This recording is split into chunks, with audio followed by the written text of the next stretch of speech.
Dear masters, எல்லாருக்கும் வணக்கம். மைண்டை பற்றி நாம் தெரிஞ்சுக்கிட்டே இருக்கிறோம். நமக்கு தெரிஞ்சதெல்லாம் மனம், ஆள் மனம் என்று இரண்டு தான் நமக்கு தெரியும். ஆனால் உண்மையில் நமக்கு 7 விதமான மனம் என்பது இருக்கு. நான் முதலில் சொன்ன மாதிரி மனம் வேறு, நம்முடைய மூளை என்பது வேறு. ஆனால் ரெண்டும் ஒன்றா நம்ம பயன்படுத்திக்கிட்டு இருக்கிறோம். நம்ம சொல்லும்போது மூளை இல்லையா உனக்குன்னு சொல்லும்போது அது உனக்கு மனசு இல்லையா என்ற அர்த்தத்திலேயே நாம் அதை யூஸ் பண்ணிக்கிட்டு இருக்கிறோம். இந்த மனசுக்கு எத்தனையோ அற்புதமான சக்திகள் இருக்கு. இந்த மனம் எதை வேண்டுமானாலும் சிருஷ்டிக்கும், எதை வேண்டுமானாலும் அழித்துவிடும். நம் உணர்ச்சிகளாக இருக்கும் ஆனந்தம், சந்தோஷம், வலி, சோகம் எதையுமே வெளிப்படுத்தும் திறன் கொண்டது. அனைத்து விஷயங்களையும் அது கிரகிக்கும், அனைத்து விஷயங்களையும் நமக்கு ஞாபகப்படுத்தும். எத்தனையோ அற்புத சக்திகள் என்பது இந்த மனதிற்கு இருக்கிறது. உண்மையில் சொல்ல போனால் இந்த மனம்தான் இந்த தேகத்தை இயக்கிக் கொண்டு இருக்கிறது. இந்த பூமியில் கோடானு கோடி ஜீவராசிகள் இருக்கு. இந்த கோடானு கோடி ஜீவராசிகளில் இருந்து மனிதனை தனியாக காட்டுவது எது? இந்த மனம்தான். ஏன்னா இந்த மனம் மூலமாக மனிதன் எத்தனையோ திட்டங்களை தீட்டுகிறான், அதிகமாக யோசிக்கிறான், யோசித்ததை செயலாக்கப்படுத்துறான். அதாவது மனதின் மூலமாக இவை அனைத்தும் திட்டம் தீட்டப்படுகிறது. நம் மூளை மூலமாக அது செயலாக்கத்துக்கு வருகிறது. அதாவது திட்டம் மனதின் ரூபத்தில் இருந்தால் மேனிஃபெஸ்டேஷன் சொல்றோம் இல்லை, அது பிரெயின் மூலமாக நடக்கிறது. நமக்கு யூஸ்வலி 2 மைண்ட் பற்றி தான் நமக்கு தெரியும், கான்சியஸ் மைண்ட், சப்கான்சியஸ் மைண்டுன்னு. ஆனால் 7 விதமான மனம் என்பது நமக்கும் இருக்கிறது. அது என்னன்னு பார்க்கலாமா? 1 கான்சியஸ் மைண்ட், 2வது அன்கான்சியஸ் மைண்ட், 3வது சப்கான்ஷியஸ் மைண்ட், 4வது சூப்பர் கான்ஷியஸ் மைண்ட், 5வது கலெக்டிவ் கான்ஷியஸ் மைண்ட், 6வது ஸ்பான்டேனியஸ் மைண்ட், 7வது அல்டிமேட் மைண்ட். இதெல்லாம் சிம்பிள் இங்கிலீஷில் தான் இருக்குது, அதனால இது தமிழாக்கம் பண்ணி சொல்லணும்னா ரொம்ப கஷ்டம். இது இப்படியே நம்ம ஞாபகம் வச்சுக்கலாம். இந்த மனம் என்பது ஆழமான அவகாசங்களை சிருஷ்டித்து கொண்டு அந்த அவகாசங்கள் மூலமாக வேலை செய்கிறது. நம் இதிகாசங்கள் ஆகட்டும், வேதங்கள் ஆகட்டும், மனதை சூரியனோடு ஒப்பிட்டிருந்தார்கள். சூரியனுக்கு 7 குதிரைகள் இருப்பது போல் இந்த மனம் கூட 7 வகையில் செயல்படுத்துகிறது.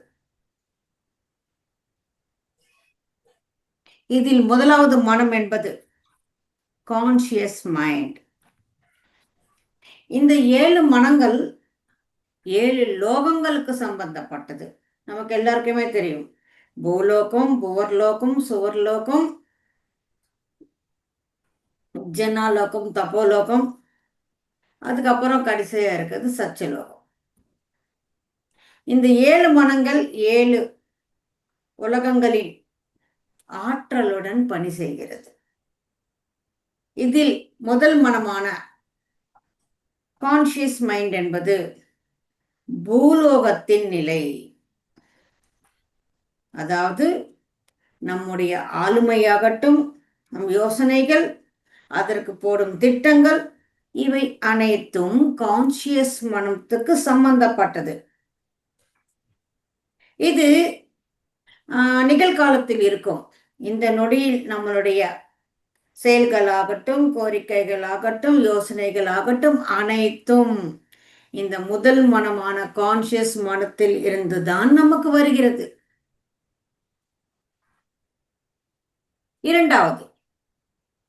இரண்டாவது சப்கான்சியஸ் மனம். இது புவர்லோக சைத்தன்யத்துடன் வேலை செய்கிறது. இந்த நொடியில் நமக்கு இருக்கும் யோசனைகள், கோரிக்கைகள் அனைத்துக்கும் மூல காரணம் இது எங்கிருந்து வருதுன்னா, இது சப்கான்சியஸ் மனத்தில் இருந்து வருகிறது. ஏனென்றால் சப்கான்சியஸ் மனதில் தான் அது பிறக்கிறது. அதாவது யாராவது நம்மளை மோசம் செய்தாலோ, திட்டினாலோ, அவமானப்படுத்தினாலோ, அப்பொழுது நாம எப்படி நம்ம ரியாக்ட் பண்ணோம், நம்மளுடைய ஸ்பந்தனை என்ன, நம் அனுபூதி என்ன, அதை அனைத்தும் இந்த சப்கான்ஷியஸ் மைண்டு தனக்குள்ள ஸ்டோர் பண்ணி வச்சுக்கிட்டு மறுபடியும் நமக்கு ஞாபகப்படுத்தி கொண்டே இருக்கும். யாரோ எப்பவோ திட்டினாங்க, இன்னும் சொல்ல போனா பல வருடங்களுக்கு முன்னாடி, ஒரு 10 வருடங்களுக்கு முன்னாடியோ 20 வருடங்களுக்கு முன்னாடியோ நம்மளை திட்டி இருந்தா இப்ப அது நமக்கு ஞாபகம் வந்தாலும் அதே உணர்ச்சியோடு இருக்கிறோம். நாம அன்னைக்கு அவங்க திட்டினப்ப நமக்கு எந்த மாதிரியான ஒரு வலி என்பது நமக்கு ஏற்பட்டதோ மறுபடியும் அது நாம ஞாபகப்படுத்தும் போது அந்த வலியோடு தான் அந்த ஞாபகம் இருக்குதே தவிர வெறும் அந்த சம்பவம் மாத்திரம் நமக்கு ஞாபகம் இல்லை, இருப்பதில்லை. அதாவது அங்க எந்த நடந்ததோ அது எமோஷனோட சேர்த்து, நம் உணர்வுகளோடு சேர்த்து அது பதிவு செய்து வச்சிருக்கிறது. திட்டமை எப்பவோ மறந்துட்டான், ஆனா இன்னும் நமக்கு அது அந்த உணர்வு பூர்வமாக ஞாபகம் இருக்கிறது. அதனால்தான் நம்மளால இந்த அதுல இருந்து வெளிவர முடியல. அவன் அன்னைக்கு அப்படி பேசினான், இன்னும் கூட அது பேசுறப்ப நமக்கு அந்த கோபம், வலி நமக்கு தெரிகிறது. அது தெரிய வேண்டிய அவசியம் இல்லை. ஏன்னா அது சப்கான்ஷியஸ் மைண்ட் அந்த உணர்வுகளோடு அதை ஸ்டோர் பண்ணி வச்சுக்கிறதுனால நமக்கு இது அனைத்தும் அந்த உணர்ச்சியோடு சேர்த்து நமக்கு ஞாபகம் வருகிறது.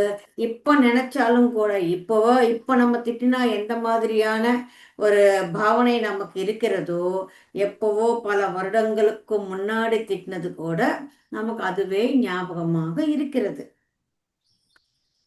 மூன்றாவது அன்கான்ஷியஸ் மைண்ட்.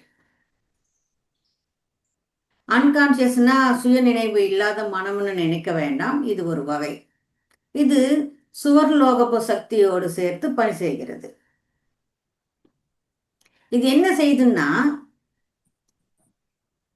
நாம் பிறருக்கு என்ன செய்தோம், பிறர் நமக்கு என்ன செய்தார்கள், பிறருடன் நாம் பேசும் பேச்சு அனைத்துமே இது ஸ்டோர் பண்ணி வச்சுக்கிறது. நம்ம சில வாட்டி பேசும்போது ரிப்பீட்டடா பேசுவோம். அதாவது நமக்குன்னு ஒரு ஸ்டைல் இருக்கும், நமக்குன்னு ஒரு பேட்டர்ன் இருக்கும். இது எல்லாமே எங்கிருந்து வந்தது? இந்த ஸ்டைல், இந்த பேட்டர்ன் எல்லாம் இந்த அன்கான்சியஸ் மைண்ட்ல இருந்து தான் வருது. இது எப்படி இங்க பதிவு செஞ்சு வச்சுக்கிறதுன்னா, அந்த எமோஷன்ஸ் முத்திரைகள் மூலமாக, அதாவது அது இன்னும் ஃபார் எக்ஸாம்பிள் எப்படி சொல்லணும்னா, நமக்கு கோபம் இருக்கு, கோபத்தினால ஒரு விசாரம் இருக்கு. அந்த கோபம், தவிப்பு, இந்த ரெண்டும் இருக்கும் போது யாரோ நம்மளை திட்டினாங்க, அது நமக்கு கோபத்தை உண்டாக்கிச்சு, அது ஒரு வலியை உண்டாக்கிச்சு, நமக்கு ஒரு தவிப்பை உண்டாக்கிச்சு. இது ரெண்டையும் சேர்த்து அது எப்படி ஸ்டோர் பண்ணி வச்சுக்கும்? ஒரு பகையாக ஸ்டோர் பண்ணி வச்சுக்கும். அவன் என்ன திட்டினா மறுபடியும் அவன் மேல நான் எப்படியாவது பழி வாங்கணும். 4 பேர் முன்னாடி என்ன திட்டினான்ல, அவனை கூட ஊர் மத்தியில நான் இதே மாதிரி அவனுக்கு செய்யணும். அங்க நடந்தது ஒரு விஷயம், ஆனா மறுபடியும் நாம் அதை செய்யணும் நினைக்கிறது அந்த பகையின் காரணமாகத்தான்.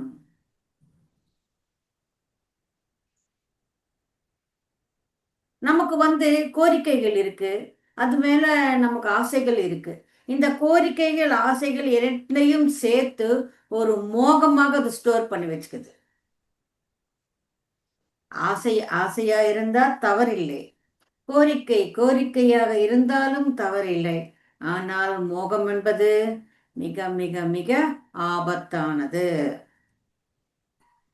ஆனா இந்த மோகம்தான், நம்ம பெரியோர்கள் சொல்லுவாங்க, ஆசை 60 நாள், மோகம் 30 வருஷம். ஆசை அது 60 நாள், அது தீர்ந்துடும். அந்த மோகத்தில் இருப்பதின் காரணமாகத்தான்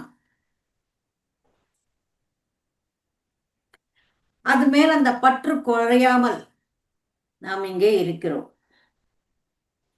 சோ எது நடந்தாலும் அதனுடைய ரிஃப்ளெக்ஷன், அந்த ரிஃப்ளெக்ஷனை மாத்திரம்தான் இது பதிவு செய்து வச்சுக்குது. அதனால்தான் நமக்கு பகை, பொறாமை, இது அனைத்தும் நமக்கு வருகிறது. நான்காவது, இது சூப்பர் கான்சியஸ் மைண்ட். இது மகர்லோகத்தின் சக்தியோடு பணி செய்கிறது. இந்த சூப்பர் கான்சியஸ் மைண்ட் என்பது நாம் பிறந்ததில் இருந்து இருக்கு. இது நமக்குள் இருக்கும் தெய்வீக சக்தி என்று கூட நாம் சொல்லலாம். நாம் கடவுள் என்பதை நாம் அறிவதற்கு இந்த மனம்தான் நமக்கு வேலை செய்கிறது. இந்த மனதில் இருக்கும் சைத்தன்யத்தின் மூலமாகத்தான் நானும் கூட கடவுளில் ஓர் அங்கம் என்றும், கடவுளின் தன்மை எனக்குள் இருக்கிறது என்றும், நானும் கடவுளாக மாறணும் என்ற ஒரு விஷயமே நமக்கு இதன் மூலமாகத்தான் நடக்கிறது. இது அனைத்தும் அன்பு என்ற செயலில் இருக்கும். அதாவது கடவுளுடைய அன்பு எப்படி இருக்குமோ அதே போன்ற அன்பை இது பெற்று இருக்கும். இது அதிகமா நாம குழந்தைகள் கிட்ட நாம காணலாம். அவங்களுக்கு அன்பு தவிர வேற எந்த மொழியும் தெரியாது குழந்தைகளுக்கு. நீங்க பாத்தீங்கன்னா, கவனிச்சீங்கன்னா, சில குழந்தைகள் சில பேர்கிட்ட தான் போவாங்க, மற்றவங்க கிட்ட போக மாட்டாங்க. இப்ப யாரும் எதுவுமே தெரியாது, யாருக்கிட்டையுமே போகாத அந்த குழந்தை இன்னொரு கிட்ட போகுதுன்னு காரணம் என்ன?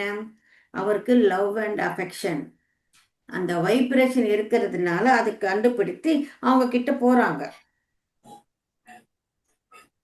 சில பேரை பார்த்த உடனே அழுவாங்க, சில பேர்கிட்ட போகவே மாட்டாங்க. அதுக்கு காரணம் என்ன? அவங்க கிட்ட அன்பு என்ற அந்த வைப்ரேஷன் குறைவா இருக்கா, இல்ல இல்லைன்னு சொல்லலாமா தெரியல. நம்ம குழந்தைகளுக்கு எதுவுமே தெரியாதுன்னு நாம நினைச்சுக்கிறோம். குழந்தைகளுக்கு முதல்ல இருந்தே மனம் என்பது இருக்கு, அதுவும் சூப்பர் கான்சியஸ் மனமாக இருக்கிறது. குழந்தை பிறந்த உடனே நாம எல்லாம் பார்க்கறதுக்கு போறோம், தொட்டிலில் இருக்கும் குழந்தை, அதுக்கு என்ன தெரியும்னு.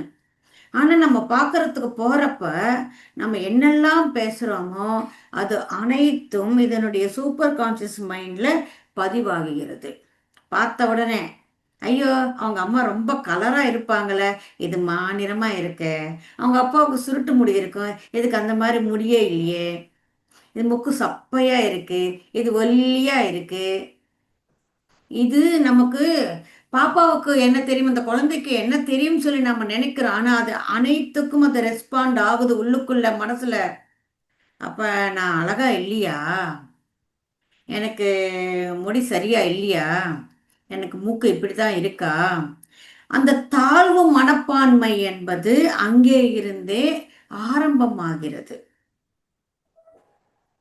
நம்ம என்னமோ பெருசா ஒரு ஜட்ஜ்மெண்ட் கொடுக்குற மாதிரி, இது இப்படி இருக்கு, அது அப்படி இருக்கு, அது அது அது இப்படி, ஐயோ பொண்ணா பிறந்துடுச்சா, பையன் பிறப்பான்னு நாம நினைச்சோமே, இப்படி நடந்துடுச்சு. கேட்குறப்பவே மைனஸா பிளஸ்ஸான்னு கேட்கறது, ஓ மறுபடியும் மைனஸா. இது அனைத்தும் அந்த குழந்தையின் மனதில் பதிவாகும் போது, அப்ப நான் மைனஸா, பிறந்ததுல இருந்து, அதாவது பிறந்ததில இருந்து 5 வருடங்கள் வரை இந்த சூப்பர் கான்சியஸ் மனத்தோடு தான் இந்த குழந்தைகள் என்பது இருக்கிறது. ஆனால் நம்முடைய செயல்கள் மூலமாகத்தான் அவர்கள் இந்த சூப்பர் கான்சியஸ் மனத்தில் இருந்து விலகி வரார்கள். நம்ம பார்த்தீங்கன்னா, குழந்தைங்க விளையாடி கொண்டிருக்கும், திடீர்னு அவங்களுக்குள்ள ஒரு சண்டை வரும். அந்த சண்டை வந்ததுமே ரெண்டு பேர் அம்மாக்களும் வந்துடுவாங்க. அங்கே கோபத்துக்கொண்டு இனிமே இந்த பாப்பாவோட நீ விளையாடக்கூடாதுன்னு சொல்லி திட்டி வீட்டுக்குள்ளே கூட்டிகிட்டு போயிடுவாங்க. அம்மா பாட்டுக்கு அம்மா வேலை செஞ்சுக்கிட்டு இருக்கோம். அரை மணி நேரம் கழிச்சு பார்த்தா மறுபடியும் அந்த குழந்தைகள் எப்பவும் போல விளையாடி கொண்டிருக்கும். ஆனா திட்டிக் கொண்ட இந்த ரெண்டு அம்மாக்களோ ஜென்மத்துக்கு பேசவே பேசாது. மறுபடியும் அந்த குழந்தைகளை கூப்பிட்டு நீ அவளோட சேரக்கூடாது, நீ விளையாடக்கூடாது, அது வேண்டாம், அவன் நல்லவ இல்லை. அவளுடைய உள்ளுணர்வு என்ன சொல்லுது? இதெல்லாம் சகஜம், அதெல்லாம் மறந்துட்டு மறுபடியும் நாம வந்து விளையாடலாம், ஃப்ரெண்ட்லியா இருக்கலாம், அன்பாக பழகலாம். இப்ப அந்த குழந்தைக்கு அம்மா சொல்றது சரியா, தன்னுடைய உள்ளுணர்வு சொல்றது சரியா என்ற கன்ஃபியூஷன் வருகிறது. அது சின்ன குழந்தை என்பதனால அம்மாவனுடைய தாக்கம் தான் அதிகமாக இருக்கும். ஸோ நேச்சுரலி குழந்தைங்க இந்த கடவுள் தன்மையோடு இருக்கிறவங்க பெற்றோர்களின் காரணமாக, இந்த சமுதாயத்தின் காரணமாக, இந்த சுற்றி இருக்க நபர்களின் காரணமாக தங்களுடைய தெய்வத்தன்மையை, தெய்வ மனதை விட்டு விட்டு ஆர்டினரி கான்ஷியஸ் மைண்டுக்கு வந்துடுறாங்க. அவங்களுக்கு என்ன தெரியும்? அழ தெரியும், இல்லைன்னா சிரிக்க தெரியும். பசின்னா பசின்னு சொல்ல தெரியாது, ஏதாவது வலின்னா வலின்னு சொன்ன தெரியாது. அவங்களுக்கு தெரிஞ்ச ஒரே ஒரு எமோஷன் வெளிப்படுத்துறது வெறும் அழுகை மட்டுமே. அந்த பாப்பாவுக்கு என்ன தெரியும்னு நாம் நினைக்கிறோம். இதுதான் இன்னர் சைல்ட் ட்ராமான்னு சொல்றது. அதாவது சிறு வயதில் ஏற்படும் மனதுக்கு ஏற்படும் காயங்கள். இது அவங்க பெரியவங்களாகி இந்த விடலை விடுற வரைக்கும், அதாவது மரணம் உண்டாகிற வரைக்கும் இந்த இன்னர் சைல்ட் ட்ராமா என்பது இருந்து கொண்டே இருக்கும். இன்னும் சொல்ல போனால் அந்த குழந்தை எத்தனையோ சாதிக்கலாம் சொல்லி ஒரு திட்டம் போட்டுக்கிட்டு வந்திருக்கும். ஆனா பிறந்ததிலே இருந்து இந்த தாழ்வு மனப்பான்மை பெருகிக்கொண்டே வந்ததின் காரணமாக அது தான் என்ன செய்ய வேண்டும் என்று திட்டமிட்டு வந்ததோ அதை செய்ய முடியாமல் போறதுக்கு நாமும் ஒரு காரணமாக இருக்கிறோம். ஸோ அவர்களுக்கு விளையாடவும் தெரியும், அங்கே ஏதாவது ஏற்பட்டால் அது மன்னிக்கவும் தெரியும், மறக்கவும் தெரியும்.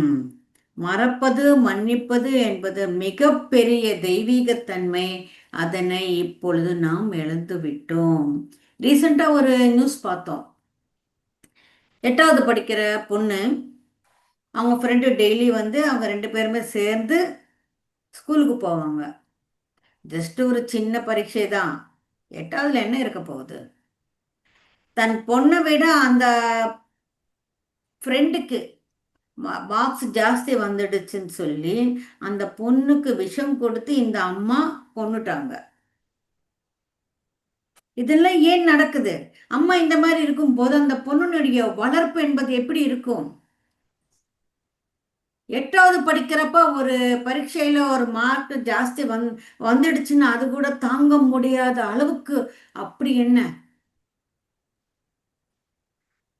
நாம நம் தெய்வீக தன்மையிலிருந்து எவ்வளவு தூரம் விலகி இருக்கிறோம் என்பதை இந்த நிகழ்வு நமக்கு சொல்கிறது. இதெல்லாம் சினிமா டைலாக் நினைச்சுக்கிட்டு இருக்கிறோம்.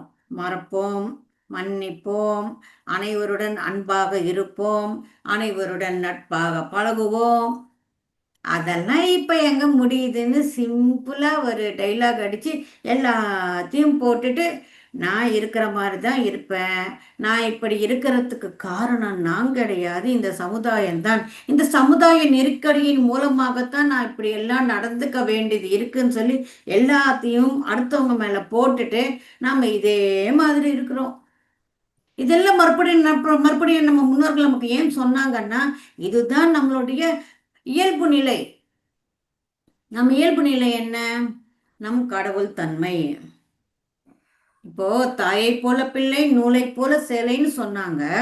அந்த நூல் எப்படி இருக்கு அதே மாதிரி தானே சேலையும் இருக்கு. அந்த சேலையோடு வர அந்த வித்து ஜாக்கெட்டும் இருக்கும். இப்போ கடவுள் தான் நம்மளை படைச்சாருன்னா அப்போ கடவுள் எப்படி படைப்பாரு? கடவுளுடைய குழந்தைகள் நாம். அப்பா கடவுள்னா அப்ப நாம மாத்திரம் என்ன? கடவுள் இல்லாம வேற என்ன ஆகுவோம்? நாமும் கூட கடவுள்தான். ஆனா அது கேட்கறதுக்கே நமக்கு பயமா இருக்கு. ஐயோ, நான் கடவுளா? நான் எப்படி கடவுள் ஆவேன்? கடவுள் என்பது வேறு. நான் கடவுளுக்கு அடிபணிந்து இருக்கணும். ஒரு சேவகனாக இருக்கணும். ஒரு பக்தனாக இருக்கணும். அவனை பூஜிக்கணும். இதெல்லாம் கூட பரவாயில்லைங்க. கடவுள் என்பது பக்தி இருக்கணும், பூஜை செய்யணும்னு. இப்பெல்லாம் கடவுள்னா ஏடிஎம். எந்த வேண்டுமானாலும் கேட்கலாம். கேட்டா உடனடியே நமக்கு தந்துடணும். தரலன்னா கடவுளை மாற்ற வேண்டியதுதான். பூஜை ரூம்ல நம் மனம் எப்படி இருக்குது என்பது நம் வீட்டு பூஜை அறையில் பார்த்தால் தெரியும். நீங்க வழிபடுற கடவுள், உங்க வீட்டுக்குன்னு ஒரு கடவுள் இருக்கலாம். நீங்க ஒரு கடவுளை வழிபட்டால் அது உங்க மனம் சரியா இருக்குதுன்னு அர்த்தம். பூஜை முழுக்க நீங்க நிறைய சாமி போட்டோக்களை மாட்டிக்கிட்டு இருந்தா உங்க மனம் சரியில்லைன்னு தான் அர்த்தம். ஏன் ஒரு கடவுள் மேல நம்பிக்கை என்பது இல்லை? நமக்கு என்ன, இந்த கடவுள் இல்லைன்னா அந்த கடவுள், அந்த கடவுள் இல்லைன்னா இந்த கடவுள், ஏதாவது ஒரு கடவுளாவது நமக்கு கை கொடுக்க மாட்டானா? அது நம்முடைய ரொம்ப மிக குறைவான தாழ்வான ஒரு மன பக்குவத்தை தான் காட்டுகிறது. நம்பிக்கை என்பது கடவுள் மேலேயே வைக்கலைன்னா அப்புறம் யார் மேல நம்ம நம்பிக்கை வைக்க போறோம்? நம்ம மேல நமக்கு நம்பிக்கை இல்லை. நம் பெற்றோர் மேலேயும் நம்பிக்கை இல்லை. இந்த சமுதாயத்தின் மேலேயும் நம்பிக்கை இல்லை. இந்த கவர்மெண்ட் மேலேயும் நமக்கு நம்பிக்கை இல்லை. அப்ப எந்த நம்பிக்கையில நம்ம வாழ்றோம்? கடவுள் மேல இருக்கிற அந்த நம்பிக்கையோடு தான் நம்ம வாழ்றோம். அந்த கடவுளை கூட நம்பாம இந்த கடவுளா அந்த கடவுளா, ஒரு துணி கடைக்கு போனா ஒரு புடவை எடுக்கிறதுக்கு எவ்வளவு சிரமமாக இருக்கிறதோ எந்த கடவுளை கும்பிடணும்னு தெரியாம இருக்கிறாங்க. ஒரு அம்மா புலம்பிடுச்சு, ஐயோ இத்தனை கடவுள் இருக்கிறாங்க, ஆனா இருக்கிறது 7 வாரம் தானே, வாரத்துல 7 நாட்கள் தானே, மற்ற கடவுள் எல்லாம் எந்த நாட்கள்ல கும்பிடணும்? ஒவ்வொரு நாளுக்கும் ஒவ்வொரு கடவுளும் சொல்லிட்டாங்க. சிவன்னா திங்கக்கிழமை கும்பிடணும், வெங்கடாஜலபதினா சனிக்கிழமை தான் கும்பிடணும். ஏன் மற்ற 6 நாள் பாவம் வெங்கடாஜலபதி நீ நினைக்கவே மாட்டியா? கோவிந்தான்னு சொல்ல மாட்டியா? அந்த ஒரு நாள் தானே அவருக்கு. நம்ம என்ன செஞ்சுக்கிட்டு இருக்கிறோம் என்பது நமக்கு தெரியறதில்லை. அதாவது மனம் என்பது அவ்வளவு மாயையில் சிக்கிக் கொண்டிருக்கிறது. சோ குழந்தைகள் அவர்களுடைய சகஜ நிலையில் இருந்து வெறும் சப்கான்சியஸ் மைண்டில் நாம் கோவப்பட்டதன் மூலம் நம்மளுடைய எண்ணங்களைத்தான் அது ஸ்டோர் பண்ணி வைத்துக்கிறதே தவிர அவர்களால் இயல்பு நிலையில் இருப்பதற்கு முடியவே இல்லை. 5வது கலெக்டிவ் மைண்ட். கலெக்டிவ் மைண்டுன்னா நாம எத்தனையோ பிறவிகள் எடுத்து இந்த பிறவிக்கு நம்ம வந்திருக்கிறோம். அந்த பிறவிகளில் நாம் கற்றுக்கொண்ட ஞானம் அனைத்தும், அதாவது நம்முடைய லைஃப் ஸ்டைல் ஆகட்டும், நம் கேரக்டர் ஆகட்டும், நம்ம எப்படி நாம் ஸ்டோர் செஞ்சு வச்சுக்கிறோமோ இது அனைத்தும் அங்கே இருக்கும். அதாவது இங்கே ஸ்டோர் பண்ணி வச்சுக்கிற இந்த விஷயங்கள் அனைத்தும் சக்ராக்கள். அதாவது இது சக்ராக்களில் எனர்ஜி பாயிண்டில் இது ஸ்டோர் செய்யப்படுகிறது. நம்ம கேள்விப்பட்டோம் இல்லை, சக்கரா தியானம் செய்யலாமா, சக்கராவில் இருக்கும் பிளாக்ஸ் நம்ம நீக்கி கொள்ளலாமான்னு நிறைய தியானங்கள் இருக்குதில்ல. அது உண்மைதான். ஆனால் அதுக்கு நம்ம சக்கரா தியானம் எல்லாம் பண்ண தேவையில்லை. இப்போ சக்கராவில் பிளாக்ஸ் இருக்குதுன்னு சொல்கிறீங்க, அப்புறம் சக்கரா தியானம் வேண்டாம்னு சொல்கிறீங்க. அப்போ சக்கராவில் இருக்கிற பிளாக்ஸ் எப்படி நீங்கும்னு ஒரு கேள்வி சந்தேகம் உங்களுக்கு வந்தால் நாம் செய்ய வேண்டியது மூச்சின் மேல் கவனம் என்ற இந்த தியானம் மட்டுமே. இது பண்ணால் போதுமானா போதும். நமக்கு இந்த உடல்ல என்னென்ன உறுப்புகள் இருக்கு, அது என்னென்ன வேலை செய்யுதுன்னே நமக்கு தெரியாது. இல்லைன்னா நம்ம கட்டளைக்கு ஏற்றவாறு இந்த உடல் ஏதாவது இயங்கிக் கொண்டிருக்கா? இதயம் நீ இப்படிதான் துடிக்கணும், குடல் நீ இப்படிதான் செரிமானம் செய்யணும், ஏதாவது நாம சொல்றோமா? நமக்கு உடல் உறுப்புகள் எப்படி வேலை செய்யுது, அது தானாக இந்த பிரெயின் பார்த்துக்குது.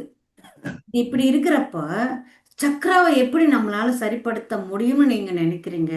இது அனைத்தும் இன்னர் இன்ஜினியரிங். வெளிப்புறத்துல இருக்கிற இன்ஜினியரிங்கே தெரியலன்னா இன்னர் இன்ஜினியரிங் எப்படி நம்ம கையில இருக்கு? அது நம்ம கையில் எடுக்கவும் கூடாது. நாம செய்ய வேண்டியது ஆனாபானசத்தை தியானம் செய்து யோசனைகள் இல்லாத ஒரு நிலையில் மனதை வெற்றிடமாக்கி அந்த விஸ்வசக்தியை பெறும் வரைக்கும் தான் நம்முடைய பணி. நாம் பெற்ற விஸ்வசக்தியை எப்படி பயன்படுத்தணும், எங்கெங்கெல்லாம் ஓட்டை இருக்கு, எங்கெங்கெல்லாம் ரிப்பேர் இருக்கு, எதையெல்லாம் சரி செய்யணும் சொல்லி அனைத்தும் அந்த விஸ்வசக்தியை பார்த்துக்கும். அதுதான் இன்னர் இன்ஜினியரிங். இப்போ இது நம்ம கையில எடுத்துக்கொண்டால் எந்த சக்கரவால பிளாக் இருக்குதுன்னு நமக்கு எப்படி தெரியும்? சரி, எந்த சக்கராவை நம்ம வலுப்படுத்திக்கணும், அதாவது தெரியுமா? அதுவும் தெரியாது. சரி, எல்லாத்தை விட டாப் வந்து சஹஸ்ராரா. ஓகே, சஹஸ்ராவை நம்ம வந்து நல்ல பலமாக மாத்திக்கலாம் சொல்லி சஹஸ்ராரத்தை நோக்கி நீங்க சக்கராத்தியானம் செஞ்சா சஹஸ்ராரம் நல்லா ஸ்ட்ராங் ஆயிடும். What about the basement? Basement இல்லாம பில்டிங் நிக்குமா? எத்தனை மாடி கட்டினாலும் அந்த பேஸ்மெண்ட் என்பது நம்ம பலமாக போட்டாத்தானே அந்த பில்டிங் நிற்கும். நீங்க 60 மாடி என்ன 9 120 மாடின்னு எது வேண்டுமானாலும் கட்டிக்கலாம், sky high buildings. But basement கரெக்டாக இருக்கணும். சரி, அப்போ பேஸ்மெண்ட் வந்து ஸ்ட்ராங்காக போட்டுக்கணும்னு சொல்லி நீங்கள் மூலாதார சக்கரத்து மேலே தியானம் செஞ்சால் என்ன ஆகும்? மூலாதார சக்கரம் என்பது என்ன? Only survival. தூங்கினோமா, எழுந்தோமா, படித்தோமா, வேலைக்கு போனோமா, சம்பாதித்தோமா, குடும்பத்தை பார்த்தோமா, அவ்வளோதான், வேற எதுவும் இல்லை. அங்கே ஆன்மீகம் என்பது நிழலாகவோ ஒரு பொட்டு அளவில் கூட அங்கே இருக்காது. ஆல்ரெடி அதெல்லாம் தாண்டி தான் நாம் இந்த தியானத்துக்கு வந்திருக்கிறோம். மூலாதாரத்து மேலே நாம் வந்து கான்சென்ட்ரேஷன் பண்ணி அது எல்லாம் செஞ்சோம்னா நமக்கு என்ன ஆகுது? மறுபடியும் பழைய குருடி கதவை தருடின்ற மாதிரி மறுபடியும் நம்ம அந்த நிலைக்கு தான் போகிறோம். ஸோ எந்த சக்கராவில் பிளாக்ஸ் இருக்குது என்பது நமக்கு தெரியாது. எந்த சக்கராவில் கிளென்சிங் நடக்கணும் என்பது நமக்கு தெரியாது. நாம் செய்ய வேண்டியதெல்லாம் தியானம், நாம் பிடிக்க வேண்டியதெல்லாம் விஸ்வசக்தியை. அந்த விஸ்வசக்தி பார்த்துக்கும் எங்கெல்லாம் இருக்குதுன்னு. ஒன்றுமே இல்லைங்க. உங்களுக்கு எங்கேயோ வலி இருக்கு, டாக்டர் மாத்திரை கொடுத்தாரு, நீங்கள் வாயில தான் போடுறீங்க, வேற எங்கேயாவது போடுறீங்களா? இப்போ வாயில போட்ட அந்த மாத்திரை நேராக வயிற்றுக்கு தானே போகுது. ஆனால் வயிற்றுல வலி இல்லை, காலில் எங்கேயோ வலி. அப்போ வயிற்றுக்கு போன மாத்திரை அந்த கால் வலியை எப்படி குறைக்குது? வயிற்றுக்கு போன அந்த மாத்திரை, அந்த கெமிக்கல் என்பது மூளை சொல்கிறது, இங்கத்தான் வலி இருக்கு, அங்கே போய் அங்கே சரிப்படுத்து. ஒரு சின்ன மாத்திரையே வயிற்றுக்குள்ள போனால் அது எங்கே போய் அந்த வலியை நீக்கணும்னு சொல்லி பிரெயின் சொல்லும் போது இது வந்து ஃபிசிக்கல் பாடிக்கே சம்பந்தப்பட்டதில்லை இந்த சக்கராசு. அது வந்து இரண்டாவது உடல்ல இருக்கு. இரண்டாவது உடல்ல இருக்கிற சக்கராசை நாம எப்படி இயக்க முடியும்? இதெல்லாம் basic questions. Yes my dear masters. So யாரும் கண்டிப்பாக சக்கரா தியானமெல்லாம் பண்ண வேண்டாம், அதுக்குன்னு எதுவும் செய்ய வேண்டாம். இதெல்லாம் தானாகவே இயங்கும், தானாகவே நடக்கும். இதுக்குன்னு நம்ம செய்ய வேண்டியது எதுவும் இல்லை. சும்மா வெறும் கண்ணை மூடிக்கிட்டு உக்காந்து மூச்சை கவனிச்சா என்ன வரும்னு நினைக்கிறோம்? மூச்சை கவனித்தால் சக்ராஸ் கிளென்சிங் ஆகும். மூச்சை கவனித்தால் நம்மளுடைய டிஎன்ஏ என்பது இப்போ 2 டிஎன்ஏ தான் இருக்கு, ஆனால் நமக்கு 12 டிஎன்ஏ இருக்க வேண்டும். மற்ற 10ம் செயலடங்கி இருக்கு. அது அனைத்தும் செயலுக்கு வரும். அது அனைத்தும் இந்த விஸ்வசக்தி தான் செய்கிறது. விஸ்வசக்தி தியானத்தின் மூலம் தவிர வேற எதன் மூலமாகவும் நம்மளால வாங்கவே முடியாது. வாங்க முடிஞ்சிருந்த இது இப்போ நம்ம எத்தனை இன்ஜெக்ஷன் வேணுமானாலும் போட்டுக்கலாமே இந்த உடலுக்கு. இல்லையே. வெறும் தியானத்தினால் மட்டுமே இந்த விஸ்வசக்தியை நம்மளால் பெற முடியும்.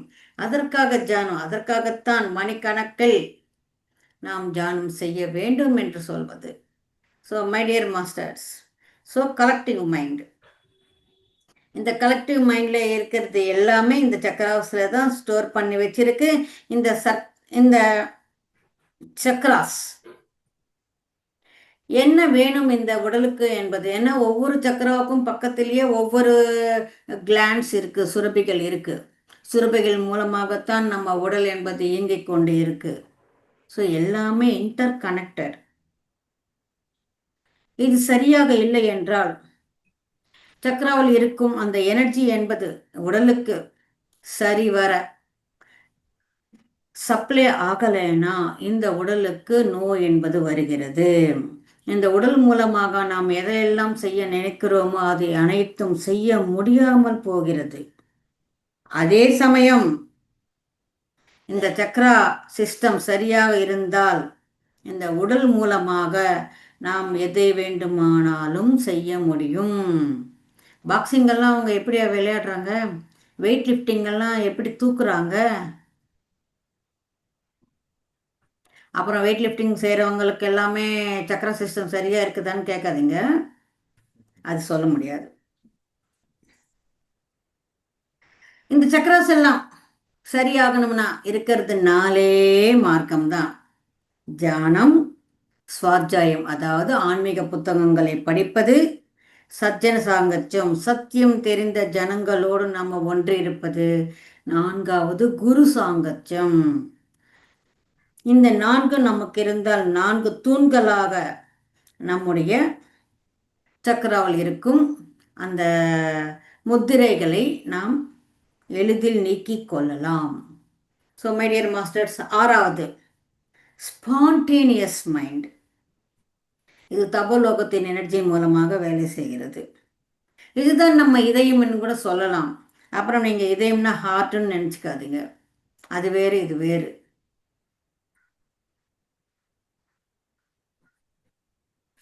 இது நம் உடலில் ஜீவத்தோடு இருக்கிற ஒரு அங்கமாக சொல்லலாம். நான் இங்கே இதயம் சொன்னது ஹார்ட் கிடையாது. இது ஒரு, அதாவது நம்ம ஹார்ட் வேறு, இதயம் என்பது வேறு. நம்ம மொழியில ரெண்டும் ஒன்றாக சொல்கிறோமே தவிர இது அது கிடையாது.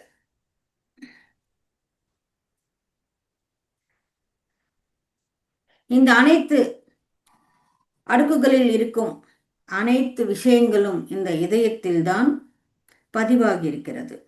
இதை நம்ம ஆன்மீக இதயம் என்று கூட சொல்லலாம். இது கொஞ்சம் கூட எந்த நெகட்டிவ் எண்ணங்களும் இல்லாம நிஸ்வார்த்தமா இருக்கும். இந்த இதயத்தை இயக்கிக் கொண்டிருப்பவர்கள் அப்பொழுதுக்கப்பவே நிறைய பணிகளை செய்வார்கள், அதுவும் சிறப்பாக செய்வார்கள். அது ஒரு கட்டத்தில் சேவையாக மாறுகிறது. இதுக்கு தி பெஸ்ட் எக்ஸாம்பிள் நம்ம பத்ரி சார். இவங்க செய்கிற பணிகள் எப்படி இருக்கும்னா எல்லோருக்கும் உபயோகப்படுற மாதிரி, எல்லாருக்கும் நன்மை செய்கிற மாதிரி அவங்களுடைய பணிகள் என்பது இருக்கும். 7வது அல்டிமேட் மைண்ட். இது சத்தியலோகத்தின் சைத்தன்யத்தோடு பணி செய்கிறது. இது பரமாத்மாவின் தத்துவத்தோடு இருக்கும். இதுதான் கடைசி லேயர்.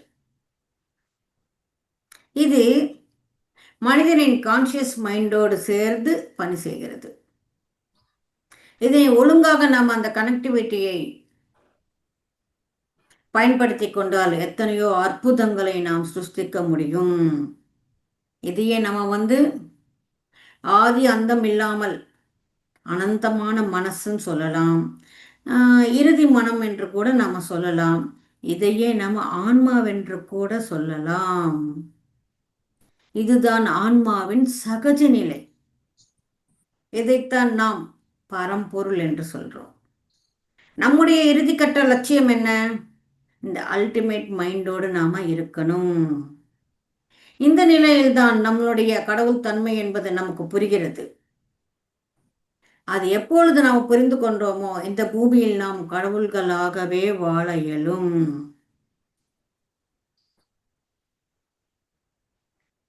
இந்த மாதிரி மனம் என்பது நமக்கு இருந்தால் நாம் இந்த பௌதிக நிலையை தாண்டி ஒரு தெய்வீக நிலையில் இருக்கிறோம் என்பது அர்த்தம். அதாவது அனந்தமான ஒரு சூன்யத்தில் நாம் செயல்படுகிறோம். இதுதான் சமாதி நிலை. சமாதி நிலையில் நாம் எதை வேண்டுமானாலும் சிருஷ்டிக்கலாம்.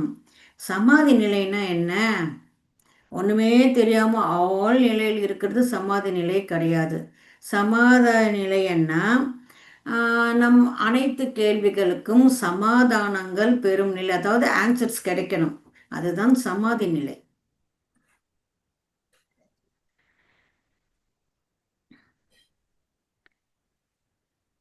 இந்த நிலையில் இருப்பவர்கள் நமக்கு யாராவது தெரியுமான்னா, எஸ், நிறைய பேர் இருக்கிறாங்க. ஆதிசங்கரர் ஆகட்டும், பரமாச்சாரியா ஆகட்டும், இவங்க எல்லாரும் இந்த கடவுள் நிலையில் இருந்துதான் அனைத்தையும் செஞ்சாங்க. கடவுளை நம்மளால் பார்க்க முடியாது. கடவுள் என்ன? நம் மனதையே நம்ம பார்க்க முடியாது, அதுக்கே ஒரு உருவம் இல்லை. ஆனால் கடவுளை நாம் அனுபூதி பெறலாம். மனதையே பார்க்க முடியாத போது கடவுளை எப்படி பார்க்க முடியும்? ஆனால் கடவுளை பார்க்க முடியும் எப்பொழுது? ஞானத்தில் நாம் தீட்டா என்ற அந்த நிலையில் இருக்கும் போது கடவுளை நாம் பார்க்க முடியும். இப்ப ஆதிசங்கரர்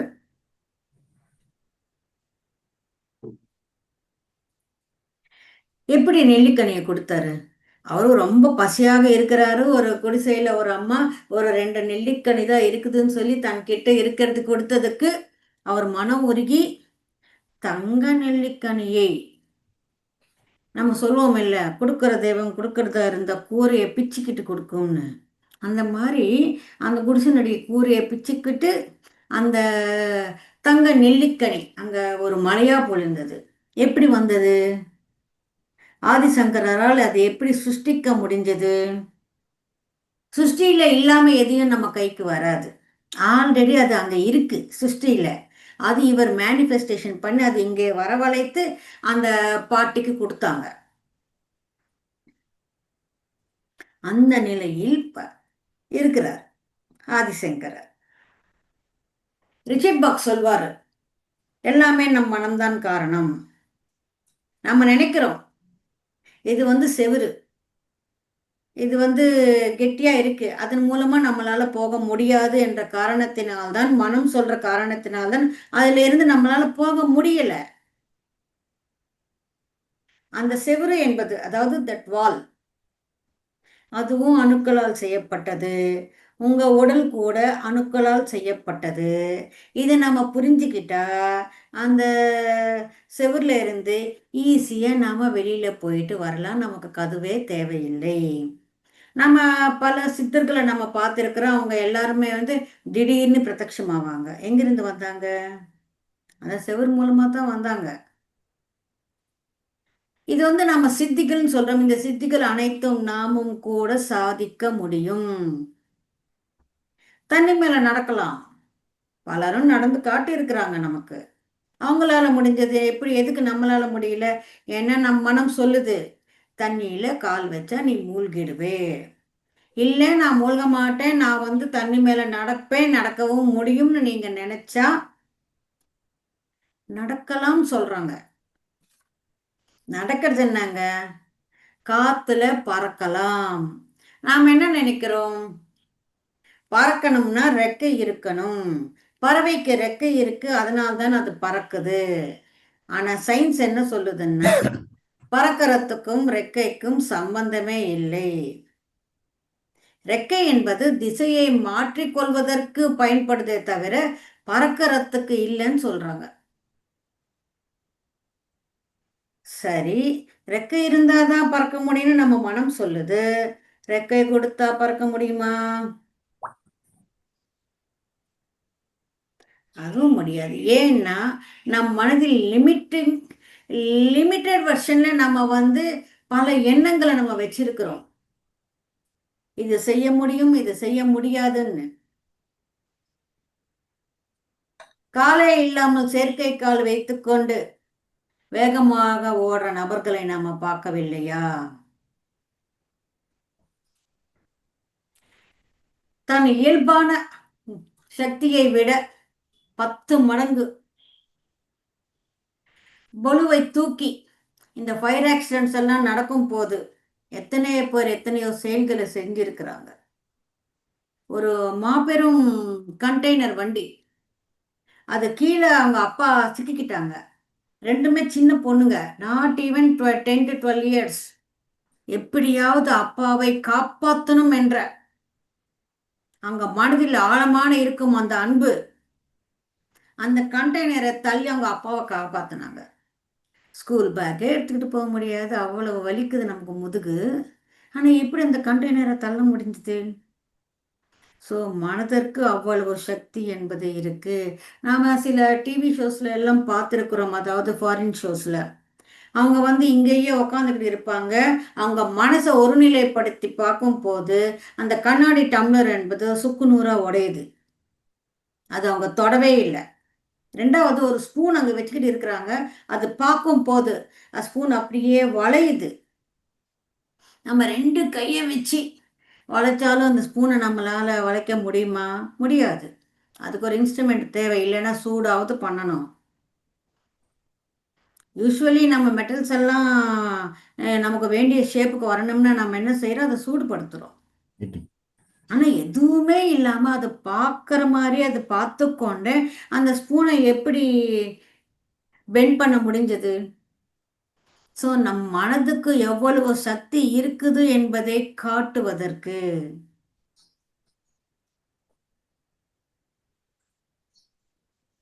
சப்கான்ஷியஸ் மைண்டை நாம் ரீப்ரோக்ராமிங் செஞ்சால் எதில் இருந்தாவது நாம வெளிவர முடியும். அதாவது அல்டிமேட் மனதோடு நாம வேலை செய்ய முடியும். இதுக்கு 2 எக்ஸாம்பிள்ஸ். ஒன்று அங்குலிமாலன், இரண்டாவது வால்மீகி. அங்குலிமாலன் யாருன்னு நமக்கு எல்லாருக்குமே தெரியும். புத்தர் இருந்த காலத்தில் இருந்தவர். மகா கொடூரமான மனிதன், வழிப்பறி கொள்ளையன். யாரை கொள்ளையடித்தாலும் அவங்கள கொண்டு விட்டு அவங்களுடைய கட்ட விரலை தன் கழுத்தில் மாலையாக போட்டு கொண்டிருப்பவன்.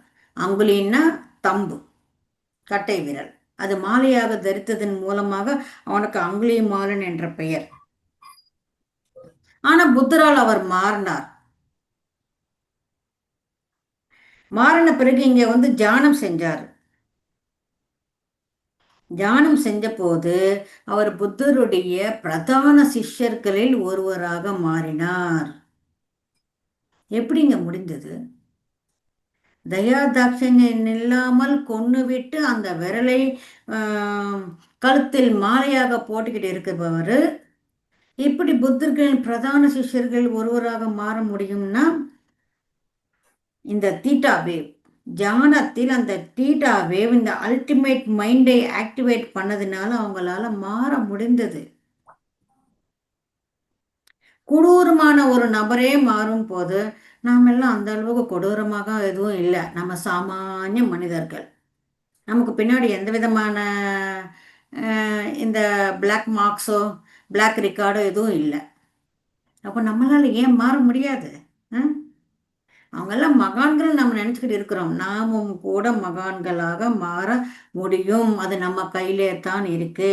வால்மீகி வெறும் வேடன், ஆனால் அவர் தியானம் செஞ்சு மகா ருஷியாக மாறி ராமாயணம் என்ற மிகப்பெரிய காவியத்தை எழுதியிருக்கிறார். நமக்கு கம்பராமாயணத்தை நிறைய போட்டுருவோம். அதுக்கு காரணம், மூல காரணம் வால்மீகி ராமாயணம் தானே. 1,00,000 ஸ்லோகங்களோடு இருக்கு. ஒரு வேடனால் எப்படி தவம் புரிந்து, அதாவது தியானம் தவம் ரெண்டும் ஒண்ணுதான்.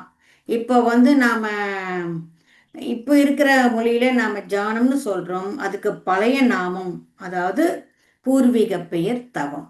ரெண்டும் ஒண்ணுதான். தவம் செஞ்ச அந்த தீட்டா வேவில் தன் அல்டிமேட் மைண்டை ஆக்டிவேட் பண்ணிக்கிறதன் மூலமாக ராமாயணம் எழுதுகிற ஒரு மகா ருஷியாக மாறினார். இதை விட வேற என்ன எக்ஸாம்பிள் வேண்டும்?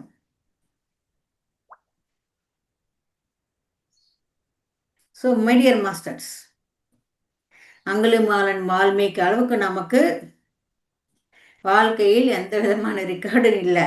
அவங்களே மாறும் போது நம்மளால மாற முடியாத, கண்டிப்பாக மாற முடியும். மாறணும் என்ற ஒரு எண்ணம் என்பது பலமாக நம் ஆள் மனதில் இருந்தால் கண்டிப்பாக நாம் செய்யும் செயல்கள் மாறும், நம் எண்ணங்கள் மாறும். நாம வாழ்க்கையில் ஒரு மாற்றம் வேண்டும் என்று நினைக்கிறோம். அந்த மாற்றத்துக்காக நாம வெளிப்புறத்தில் தேடுகிறோம் இல்லை. முதலில் நாம் உள்ளுக்குள்ள நம்மளை பார்க்கணும். நம் யோசனைகள் எப்படி இருக்கு? மனதில் இருந்து வருவதுதான் யோசனைகள். நம் யோசனைகள் என்பது எப்படி இருக்கு? வாழ்க்கை மாறணும்னா முதலில் யோசனைகள் மாறணும். யோசனைகள் மாறணும்னா நம்முடைய நம்பிக்கை நிலை என்பது மாறணும். நம் நம்பிக்கை நிலை மாறணும்னா நாம தியானம் செய்யணும். அனைத்துக்கும் ஒரு ஆற்றல் என்பது தேவை. அந்த ஆற்றல் இந்த தியானத்தின் மூலமாக கிடைக்கிறது. அந்த ஆற்றல் மூலமாக நாம் எதை வேண்டுமானாலும் சாதிக்கலாம். எல்லாமே ஃப்ரீ ஃப்ரீ ஃப்ரீன்னு கொடுத்துட்டு இவ்வளோ பெரிய பெரிய மெகா பிரமிட்ஸ் எல்லாம் பத்ரிஜால எப்படி கட்ட முடிஞ்சது? That is the ultimate mind. நீங்கள் எங்கே போனாலும் எல்லாத்துக்கும் நீங்கள் டிக்கெட் இல்லாமல் போக முடியாது. ஒரு கோயிலுக்கு போனாலும், இப்போ தங்க கோயிலுக்கு போகணும்னா அங்கேயும் டிக்கெட் இருக்குது, 350. ஸ்பெஷல் டிக்கெட்டுன்னு 750. தாஜ்மஹால் போய் பார்க்கணும்னா அங்கேயும் டிக்கெட் இருக்கு. உலக அதிசயம். தவறாக நினைக்க வேண்டாம், இது ஒரு தகவல் மட்டுமே. பூனாவில் இருக்கும் ஓஷோ ஆசிரமத்துக்கு நாம் போகணும்னா பல கட்டங்களில் நாம் அங்கே டிக்கெட் எடுக்க வேண்டியது இருக்கு. ஆனால் பிரமிடு ஆன்மீக மன்றத்தில் எவ்வளோ பெரிய மெகா பிரமிடை நீங்கள் பார்க்கணும்னாலும் நீங்கள் ஈஸியாக உள்ள வரலாம், அங்கே போகலாம், தியானத்தை செய்யலாம். அன்னதானமும் இருக்கு. மனசு வயிறு நிறைஞ்சி நம்ம வெளியில் வரலாம். ஒரு பைசா கட்டணம் கூட செலுத்தாமல். That is Patriji, that is PSSM. So my dear masters, இந்த 7 மனங்களை பற்றி தெரிந்து கொண்டு நாம் எந்த நிலையில் இருக்கிறோம், எந்த நிலையில் இருந்து இந்த அல்டிமேட் மைண்டுக்கு நாம் எப்படி வர முடியும் என்பதை நாம் தெரிந்து கொள்ள வேண்டும். இந்த உடலில் நமக்கு முதல்ல செலுத்தப்பட்டது மைண்டு தான், மொழி கிடையாது, பிரெயினும் கிடையாது. முதலில் இந்த மைண்டு தான் நமக்கு உடல்ல வந்தது. ரெண்டாவது, இந்த மைண்ட் என்பது இந்த பூலோகத்தில் இந்த மனுஷனுக்கு மாத்திரம் கிடையாது, எல்லா லோகங்களிலும் இந்த மனம் என்பது இருக்கு. இன்னும் சொல்ல போனால் பல லோகங்களில் அங்கே லாங்குவேஜ் என்பதே இல்லை, வெறும் மனம் மாத்திரம்தான் இருக்கிறது. மனத்தின் மூலமாகத்தான் அவை அனைத்தும் உரையாடி கொண்டிருக்கிறது. இப்போ ரீசண்டாக ஒரு ரிசர்ச் பண்ணாங்க. மரம் இருக்கு, அது சில மரங்கள் நீங்கள் பார்த்தீங்கன்னா 100 வருஷம், 300 வருஷம், 1000 வருஷம், 2000 வருஷம்னு சொல்கிறாங்க. விஞ்ஞானிகளுக்கு இது புரியல. எப்படி இவ்வளவு வருஷங்கள் இந்த மரத்தினால இருக்க முடியுது? மரங்கள் பேசிக்குமா? பேசுறத இருந்து எப்படி பேசிக்கும்?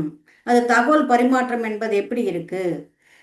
ஒரு மரம் இத்தனை வருடங்கள் வாழ்வதற்கு மற்ற மரங்கள் எல்லாம் ஏதாவது உதவி செய்வதா? இப்போ கண்டுபிடிச்சிருக்கிறாங்க. எஸ், அது எப்படி தகவலை சொல்லுதுன்னா, மரத்துக்கு அடியில் வேர்கள் இருக்கு. அந்த வேர்கள் மூலமாக பக்கத்தில் இருக்கும் அந்த சுற்றுவட்டாரத்தில் இருக்கும் அனைத்து மரங்களுக்கும் அது செய்தி அனுப்புது. எனக்கு வைரஸ் வந்திருக்கு, எனக்கு பூச்சி வந்திருக்கு, நான் பட்டு போய்கிட்டு இருக்கிறேன், நீங்க பார்த்துக்கோங்க, உங்களுக்கும் வராம உங்களை நீங்க பாதுகாத்து கொள்ளுங்கள் என்று. தனக்கு இந்த மாதிரி வந்துடுச்சுன்னா டக்குன்னு அந்த உதவியை மற்றவர்களுக்கு அந்த செய்தியை பரப்புது. நீங்கள் உங்கள் சிஸ்டத்தை நீங்கள் சரியாக வச்சுக்கோங்க, நீங்கள் ஜாக்கிரதையாக இருங்க. எல்லாருக்குமே செல்ஃப் சிஸ்டம் இருக்குது. நமக்கு தான் எத்தனை சூப்பர் ஸ்பெஷாலிட்டி ஹாஸ்பிட்டல்ஸ் எல்லாம் இருக்குதே தவிர விலங்குகளுக்கு இருக்கா? சில பேர் சொல்லலாம் வெட்டர்னரி டாக்டர்ஸ் இருக்கிறாங்க, நம்ம நாய்க்குட்டிக்கு பூனைக்கு எல்லாமே இப்போ பெரிய பெரிய ஹாஸ்பிட்டல்ஸ் எல்லாம் வந்துடுச்சு, கிளினிக்ஸ் எல்லாம் இருக்குதுன்னு. நாம வளர்க்கிற பெட் அனிமல்ஸுக்கு தான் இதெல்லாம் இருக்கு, இயற்கையில எதுக்கும் இல்லை. ஒரு சிங்கத்துக்கோ ஒரு குரங்குக்கோ ஏதாவது இருக்கா என்ன? நாம ஜூல வச்சு பாதுகாத்துக்கிட்டு இருக்கிற அந்த விலங்குகளுக்கு தான் இதெல்லாம் தேவைப்படுது. எதுக்கு காரணம்? மனுஷன்கிட்ட இருக்கிறது மனுஷனின் அறியாமையின் மூலமாகத்தான் அதற்கும் இந்த ட்ரீட்மெண்ட் எல்லாம் தேவைப்படுது. இல்லைன்னா அதுக்கு ஒரு ஜென்ரல் சிஸ்டம் இருக்கு, என்ன செஞ்சுக்கணும் தனக்கு வந்தான்னு அதுக்கு தன்னைத்தானையே சரிப்படுத்தி கொள்ளும். ஏங்க, விலங்குகளுக்கு மரங்களுக்கே தன்னைத்தான் சரிப்படுத்திக் கொள்ளும் ஒரு அமைப்பு இருக்கும் போது மனுஷனுக்கு இல்லையா? நாம் இன்னும் அப்டேட்டட் வெர்ஷன் இல்லை. விலங்குகளிலிருந்து மரங்களிலிருந்து இந்த அப்டேட்டட் வெர்ஷனுக்கு இந்த தன்மை இல்லையானா இருக்கு. நம்மை நாம் சரிப்படுத்திக் கொள்ளும் அனைத்து வசதிகளும் இங்கே இந்த சரீரத்துக்கு கொடுக்கப்பட்டிருக்கு. ஆனால் அது எப்படி செயல்படுத்தணும்னு நமக்கு தெரியல. கொரோனா வந்தது, பல்லாயிரம் பேர் இறந்துட்டாங்க. கொரோனா என்பது ஒரு கொடூரமான வியாதி எதுவும் கிடையாது, ஆனாலும் இறந்துட்டாங்க. காரணம் என்ன? அவங்க கொரோனாவால் இறந்தாங்களா இல்லை பயத்தினால் இறந்தாங்களா என்பதை நம்ம கவனிக்கணும். நமக்கு வந்துடுமோ, வந்தா என்ன ஆகுமோ?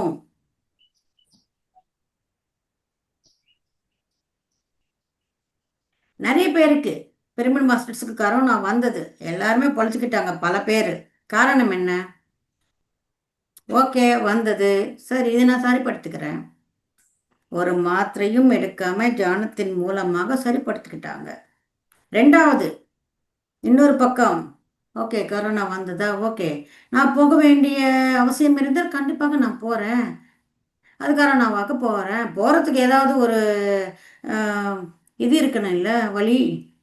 சரி கரோனா வந்தது, நான் போனேன், அவ்வளோதான். இந்த விடலை விட்டு விடுவதற்கு எந்த விதமான தயக்கமும் இன்றி, எந்த பற்றும் இல்லாமல், அதாவது டிட்டாச்மெண்ட், அந்த மாதிரி இருக்கிறவங்க கண்டிப்பாக உயிர் பிழைச்சாங்க. மாஸ்டர் சொன்னது என்ன? நீங்கள் டிட்டாச்மெண்ட்டில் இருக்கிறீங்க, அதனால்தான் உங்களுக்கு கொரோனா வந்தாலும் நீங்கள் பொழைச்சிக்கிட்டீங்க,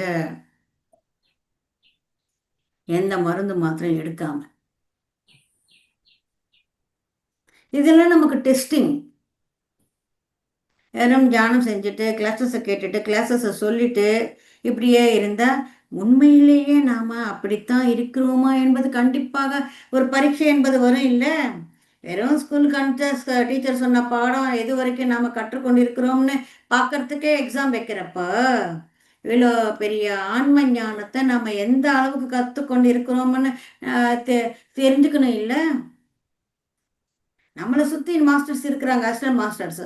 அவங்க பார்ப்பாங்கள்ல, ஒரு நிகழ்வு இவங்களுக்கு நடந்தால், வாழ்க்கையில் ஒரு அசம்பாவிதம் வந்தால் அவங்க எப்படி ரியாக்ட் பண்ணுறாங்க. ஐயோ எவ்வளோ தியானம் செய்கிறீங்க, உங்களுக்கு கொரோனா வந்துடுச்சான்னு எல்லாரும் கேட்பாங்கன்னு நமக்கு அது வேற ஒரு பீதி இருக்குது. தியானம் செஞ்சவங்களுக்கு பசி இருக்குதான்னு கேட்குறாங்களா, தியானம் செஞ்சவங்களுக்கு தூக்கம் வருதான்னு கேட்குறாங்களா? இது கூட உடல் தானே. வந்தது, ஆனால் உங்கள் மாதிரி நாங்கள் பயப்படலை. ரெண்டாவது, மரணத்துக்கு அஞ்சலை. ஏன்னா இன்னொரு பிறவி இருக்குதுன்னு தெரியும். நம் கடமை இங்கே முடிந்தால் நாம் போய்விட வேண்டும் என்பது தெரியும். நமக்கு இங்கே எந்த விதமான அட்டாச்மெண்ட்டும் இல்லை, அதனால நம்ம பொழைச்சோம். இதெல்லாம் one of the reasons. So my dear masters, இத்தனை விதமான மனங்கள் இருக்கு. கடைசியில் இறுதியாக நாம கடவுள் மனமான இந்த அல்டிமேட் மனம் என்ற ஒரு நிலைக்கு நாம் வர வேண்டும். அதாவது நாம் உடல் இல்லை, ஆன்மா என்பது தெரியும். ஆனால் உடலும் இருக்கு, ஆன்மாவும் இருக்கு. இந்த உடலுக்கும் ஆன்மாவுக்கும் நடுவில் ஒரு பாலமாக இருப்பது இந்த மனம். ஸோ இந்த மனதை வைத்துக்கொண்டு நாம் எதையெல்லாம் சாதிக்க முடியுமோ அவை அனைத்தும் நம்மளால் சாதிக்க இயலும். நாம் எந்த நிலையில் இருக்கிறோம், அதுக்கு ஒரு ஆற்றல் தேவை. அந்த ஆற்றலை பெற்றுவிட்டு எதை வேண்டுமானாலும் நம்மளால் சாதிக்க முடியும். My dear friends, thank you master.